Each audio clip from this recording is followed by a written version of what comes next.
Nabi kita SAW juga bersabda jamaah, hadis surat Imam Ahmad, arba'un idza kunna fika fala 'alaika ma fataka minad dunya. 4 hal apabila ada dalam diri Anda, 4 hal ini, maka tidak akan memudaratkan engkau apa yang hilang darimu dari dunia. Jadi kalau kita punya 4 hal ini, dunia seberat apapun, dunia hilang kayak apapun, itu tidak akan masalah buat kita. Kalau kita punya 4 hal ini, kehilangan dunia bukan sebuah masalah bagi kita. Kita nggak akan merasakan apa-apa. Hebatnya, sampai mati rasa gitu, mati rasa positif. Nggak akan memudaratkan. Kita kehilangan harta segala macam, nggak akan memudaratkan. Nggak akan memudaratkan. Kalau kita punya 4 hal ini. Yang pertama, sidqul hadith. Kalau kita punya lisan yang jujur, lisan yang benar. Kalau bicara jujur benar, jujur benar. Dan menariknya, justru syaitan bermain sebaliknya.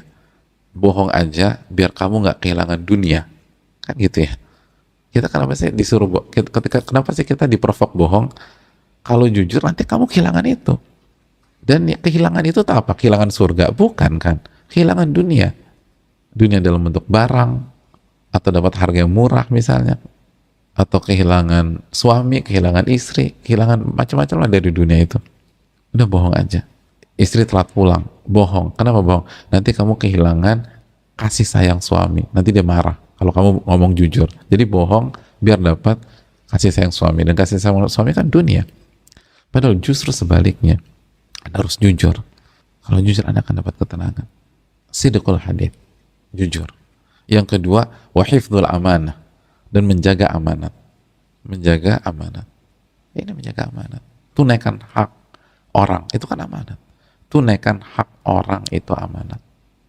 Jadi kalau kita punya mental menunaikan hak orang, dunia hilang itu kita nggak berasa apa-apa, nggak drop, nggak terpuruk segala macam. Kalau mental kita tunaikan hak orang, tunaikan hak orang, tunaikan hak orang, tunaikan hak orang. Yang ketiga, wahifdzul khuluq, wa husnul khuluq, akhlak yang mulia. Kalau kita punya akhlak yang mulia, kita nggak akan merasakan itu. Dan yang terakhir, wa'ifatu mat'am, dan makanan yang baik, yang terhormat, artinya yang nggak haram setelahnya. Makanan yang baik, karena makanan mempengaruhi. Uang haram itu mempengaruhi jamaah. Uang haram itu mempengaruhi kegalauan, paranoid, ketakutan, dan seterusnya.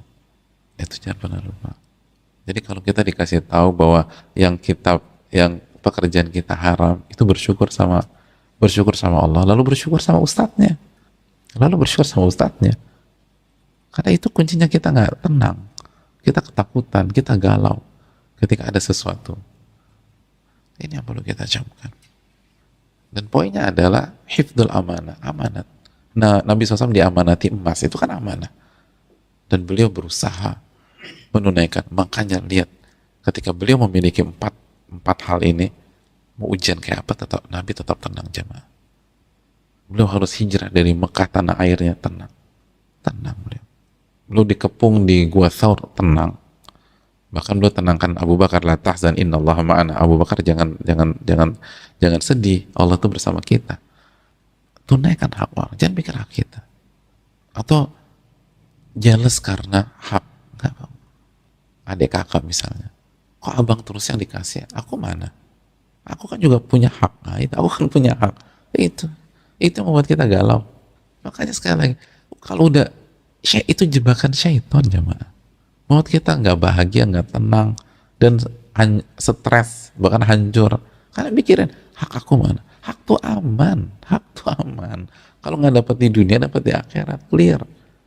Yang aman nggak usah dipikirin.